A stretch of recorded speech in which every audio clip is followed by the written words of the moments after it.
तू अनोळखी तरी सोबती या मालिकेच्या येणाऱ्या भागामध्ये धमाकेदार असा ट्विस्ट येणार आहे.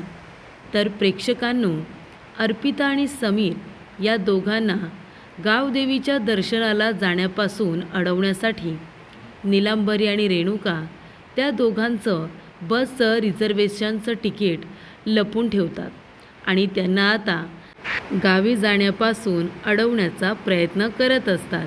पण प्रेक्षकांनो, गावदेवीच्या दर्शनाला जाण्यापासून अर्पिता समीरला कुणीही अडवू शकत नाही, कारण त्यांचं जाणं हे आता अटळ आहे. म्हणूनच नीलांबरीचा हा डाव फसणार असतो. कारण प्रेक्षकांनो, येणाऱ्या भागामध्ये निक्कीच्या हुशारीने इथे आता तिकिटाचे फोटो मोबाईलमध्ये काढून ठेवण्यात आलेले असतात. तेव्हा निक्की ते फोटो अर्पिता आणि समीर यांना त्यांच्या मोबाईलवरती पाठवून देते. त्यामुळे नीलांबरीचा तिकीट चोरण्याचा जो काही प्रयत्न असतो तो पूर्णपणे फेल गेलेला असतो. त्यामुळे निक्की जोमात तर इथे नीलांबरी कोमात अशी त्यांची गत झालेली असते. नीलांबरीचा डाव फसल्यामुळे अर्पिता आणि समीर हे दोघेजण गावी जाणारच असतात. तेवढ्यातच परत इथे नीलांबरीने चक्कर येण्याचं नाटक केलेलं असतं. तेव्हासुद्धा आजीच्या हुशारीने समीर आणि अर्पिता हे दोघेजण कोकणामध्ये एकत्र गेलेलेच असतात, ते सुद्धा 4 दिवसांसाठी. त्यामुळे इथे आजीसुद्धा आपल्या हुशार बुद्धीने समीर अर्पिताला बोलावून घेते. तर प्रेक्षकांनो, येणाऱ्या भागामध्ये कशा पद्धतीने नीलांबरीचा डाव फसतो, कशा पद्धतीने अर्पिता आणि समीर हे दोघेजण आता गावी जातात, आपण सविस्तरपणे बघूया. तर इथे आजीने सांगितलेलं असतं की समीर, अर्पिता, आपली गावदेवीची जत्रा आहे, त्यासाठी तुम्ही दोघेजण दर्शनाला या. जी काही इडापिडा असेल ते सगळं काही निघून जाईल आणि तुमचा सुखी संसार होईल. तेव्हा इथे कामाला सुरुवात करायला सांगितलेली नसते. आधी समीर अर्पिताला गावाकडे बोलावलेलं असतं आणि ते दोघेही जण जायला तयार होतात. समीर म्हणतो की अर्पिता मॅडमला प्रवासाचा त्रास होईल ना. तेव्हा आजी म्हणते की देवदर्शनासाठी येणार आहे ना, तिला कसलाही त्रास होणार नाही. तुम्ही दोघेजण या, देवी आई तिला अगदीच सुखरूप घेऊन येईल. तेव्हा समीर म्हणतो, अर्पिता मॅडम, आपण जाऊया ना, तुम्हाला त्रास तर नाही होणार. अर्पिता म्हणते, समीर, तुम्ही माझ्याबरोबर असताना मला कसलाही त्रास होणार नाही. तेव्हा अर्पिता आणि समीर दोघेजण गावाला जायला निघालेले असतात.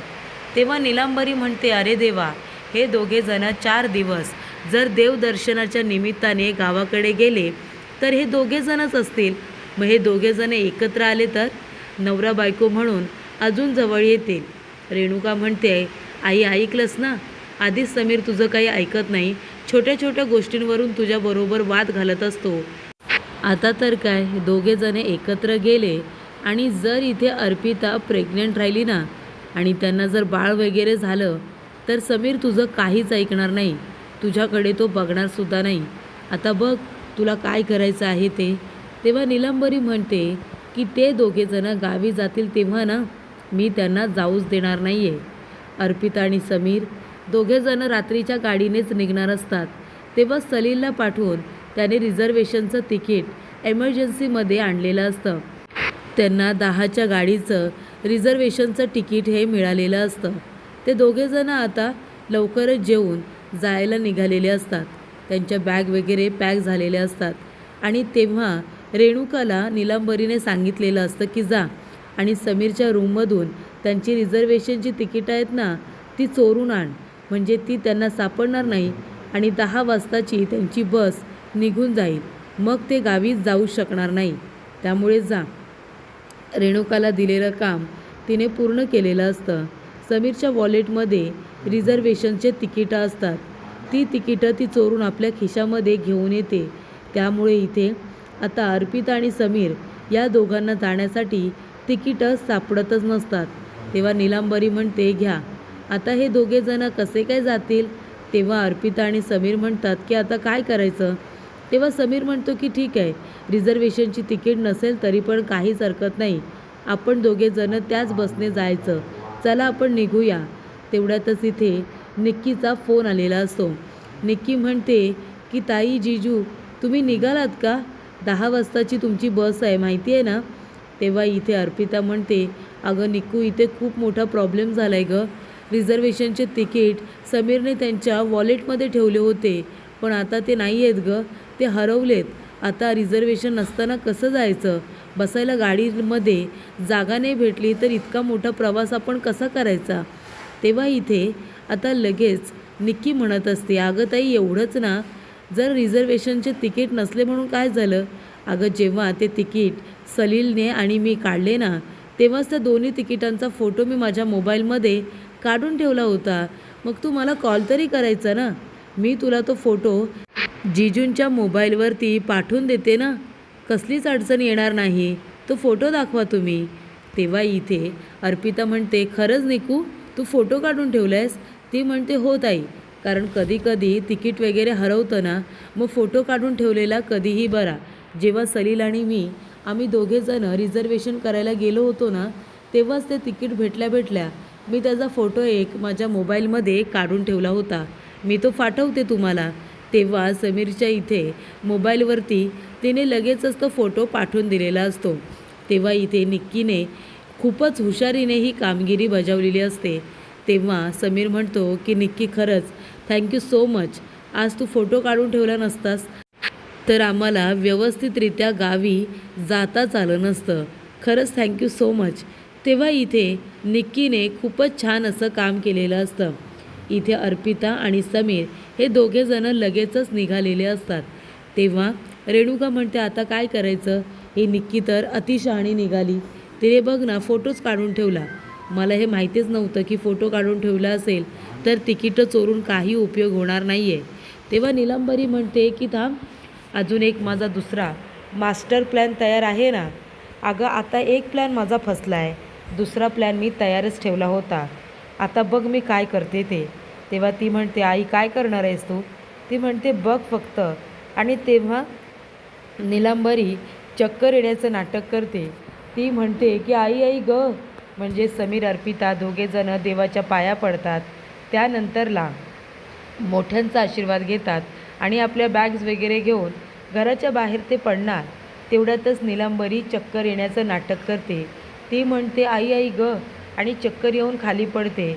तेव्हा समीर अर्पिता दोघेही खूप जास्त घाबरतात. तेव्हा इथे समीर म्हणतो, आई अगं काय झालं तुला? तेव्हा ती काही डोळे उघडायला तयार नसते. तेव्हा तिच्या डोळ्यावरती पाणी वगैरे मारलं जातं. ती म्हणते, समीर अरे बाळा बघतोयस ना, मला बरं वाटत नाही आहे रे, मला चक्कर येते. तुम्ही दोघेजणं जा तुम्ही दोघेजणं जा. माझं काहीही झालं ना तरीसुद्धा तुम्ही दोघेजणं काही थांबू नका, जा तुम्ही दोघेही. तेव्हा इथे आता समीर म्हणतो, आई अगं तुला चक्कर येते ना, पण नवसा आजीने बोलावलं होतं देवी आईच्या जत्रेला, पण आता आम्ही दर्शनाला नाही गेलो तरी चालेल, तुझ्यासाठी थांबणं महत्त्वाचं आहे ना, आम्ही नाही जात. तेव्हा इथे समीरला कळलेलं असतं नीलांबरी चक्कर येण्याचं नाटक करते. तेवढ्यातच इथे नवसा आजीचा फोन येतो. ते विचारते, समीर निघालास का तू? तेव्हा समीर म्हणतो, नाही का आजी, आम्ही अजून काही निघालो नाही. इथे माझ्या आईची तब्येत बरी नाही आहे ना, आईला चक्कर आली आहे. ती म्हणते, अरे तिला चक्कर आली आहे म्हणून तू काय आता देवी आईचं दर्शन टाळणार आहेस का? मी देवी आईला बोलली आहे इथे आता केलेला नवस फेडायला नको का? इथे आता अर्पिताला घेऊन तू यायचं आहे, नीलांबरीला फोन दे. तेव्हा इथे आजी म्हणते, नीलांबरी तुला चक्कर आली आहे म्हणून मुलांना काय थांबवून घेणार आहेस का? अगं तू तुझी बरी हो ना, बाकीचे सगळेजण आहेत ना, तुझी लाडकी रेणुका, सलील हे दोघेजण आहेत ना तुझी काळजी घ्यायला. समीर आणि अर्पिताच कशाला हवेत गं तुला? आणि महत्त्वाची गोष्ट, देवी आईला केलेलं नवस आता पूर्ण करायचं आहे आणि त्यासाठी मी त्यांना इथे बोलावलं आहे, कळलं तुला? जर ते दोघेजण इथे पोचले नाही ना तर त्यांचं देवदर्शन आणि देवी आईचा नवस तुझ्यामुळे फेडता आलं नाही ना असं बोललं जाईल. आणि पुन्हा जर काही मग झालं तर बोलू नकोस, रडू नकोस. तेव्हा इथे आजी मुद्दामूनच नीलांबरीला घाबरवत असते. तू जर मुद्दामून समीर अर्पिताला थांबवण्याचा प्रयत्न करत असशील ना तर देवी आईला ते आवडणार नाही. जर खरोखर चक्कर आली असेल तर ठीक आहे, पण जर त्या दोघांना अडवण्यासाठी चक्कर येण्याचं नाटक केलं असशील आणि ते जर देवी आईपर्यंत पोचलं असेल ना तर नीलांबरी त्याचे परिणाम काय होतील ना हे तू भोगायला मग तयारच राहा. तेव्हा इथे नीलांबरी घाबरते. ती म्हणते, अरे देवा, देवी याच्या कार्यामध्ये मी नीलांबरी आता जर त्यांना अडवण्याचा प्रयत्न केला आणि मी खोटं नाटक करते, हे देवी यायला तर माहितीच असेल, तर उगाच मला इथे आता शिक्षा वगैरे मिळेल. नाही, नको नको. इथे आता आजी ही खूपच जास्त देवाला मानणारी आहे. तिचं मन नाराज करून जमणार नाही हे तिला बरोबर कळालेलं असतं. आणि त्यामुळे इथे आता नीलांबरी म्हणते की समीर, अर्पिता, मी बरी आहे, मी खरंच आता बरी आहे. जा जा, 9:30 वाजले, 9:45 वाजले, तुमची बस सुटायला नको, जा बरं तुम्ही. हे बघा, आता मला एकदम बरं वाटतं आहे. आजीने मला सांगितलं की तू स्वतःची काळजी घे, त्या दोघांना येऊ दे. आणि मला त्यांचं खरंच म्हणणं पटलं आहे. तुम्ही दोघेजणं जा बरं, माझ्यासाठी थांबू नका, तुम्ही दोघेजणं निघा. तेव्हा अर्पिता आणि समीर हे दोघेजणं आता देवदर्शनासाठी गावाकडे जायला निघालेले असतात. नीलांबरीचा डाव आता पूर्णपणे फसलेला असतो. तर प्रेक्षकांनो, आजीने आता समीर अर्पिताला मुद्दामूनच बोलावून घेतलेलं असतं. आजी खूपच हुशार असल्यामुळे इथे आता अर्पिताला आराम मिळावा आणि त्याचबरोबर नीलांबरीच्या तावडीतून 4 दिवस का होईना तिची सुटका व्हावी आणि तिला बरं वाटावं. समीर अर्पिताला एकत्र वेळ घालवता यावा आणि त्याचबरोबर त्यांचं देवदर्शनही व्हावं, अशा रीतीने इथे आता आजीने प्लॅन तयार केलेला असतो. आणि म्हणूनच आजीने अर्पिता आणि समीर या दोघांनाही बोलावून घेतलेलं असतं, जेणेकरून समीर अर्पिता हे दोघेजणं 4 दिवस का नाही पण निवांत एकत्र राहतील. आणि त्याचबरोबर अर्पिताची व्यवस्थित काळजी घेतली जाईल. तिला जिथे जिथे भाजलंय तिथे आता आजीला काही मलम वगैरे लावायचे असतात आणि त्याने अर्पिताला आराम मिळणार असतो.